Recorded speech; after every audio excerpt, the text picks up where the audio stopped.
Breaking news చూస్తున్నాం. నిషేధిత betting apps ప్రచార వ్యవహారంపై పోలీసులు చర్యలు వేగవంతం చేశారు. ఇక బెట్టింగ్ యాప్ సైట్స్ ప్రచారంపై మియాపూర్కు చెందిన వ్యాపారి ఫణీంద్ర శర్మ ఇచ్చిన ఫిర్యాదు మేరకు మియాపూర్ పోలీసులు ఎఫ్ఐఆర్ నమోదు చేశారు. ఇక సామాజిక మాధ్యమాల్లో ఆన్లైన్ బెట్టింగ్ యాప్లకు ప్రచారం చేసిన కేసులో విష్ణుప్రియ, రీతు చౌదరిని పోలీసులు సుదీర్ఘంగా విచారించారు. విష్ణుప్రియను దాదాపు 10 గంటల పాటు, రీతు చౌదరిని 6 గంటలకు పైగా విచారించారు. తొలుత ఇద్దరిని వేర్వేరుగా, ఆ తర్వాత కలిపి ప్రశ్నించారు. బెట్టింగ్ యాప్లకు ప్రచారం చేయాలని ఎవరు సంప్రదించారు, ఎంత పారితోషికం ఇచ్చారు, ప్రచారం చేసేందుకు ఒప్పందం ఎప్పుడు, ఎలా జరిగింది, ఏ సామాజిక మాధ్యమాల వేదికగా ప్రచారం జరిగింది అనే కోణంలో ఎక్కువగా విచారించి సమాధానాలు రాబట్టినట్లుగా సమాచారం.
బ్రేకింగ్ న్యూస్ చూస్తున్నాం. నిషేధిత బెట్టింగ్ యాప్స్ ప్రచార వ్యవహారంపై పోలీసులు చర్యలను వేగవంతం చేశారు.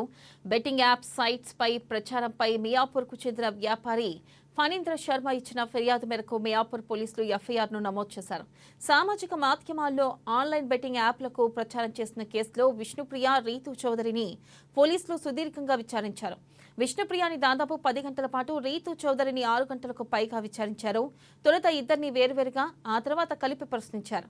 బెట్టింగ్ యాప్లకు ప్రచారం చేయాలని ఎవరు సంప్రదించారు, ఎంత పారితోషికం ఇచ్చారు, ప్రచారం చేసేందుకు ఒప్పందం ఎప్పుడు, ఎలా జరిగింది, ఏ సామాజిక మాధ్యమాల వేదికగా ప్రచారం జరిగింది అనే కోణంలో ఎక్కువగా విచారించి సమాధానాలు రాబట్టినట్లుగా సమాచారం.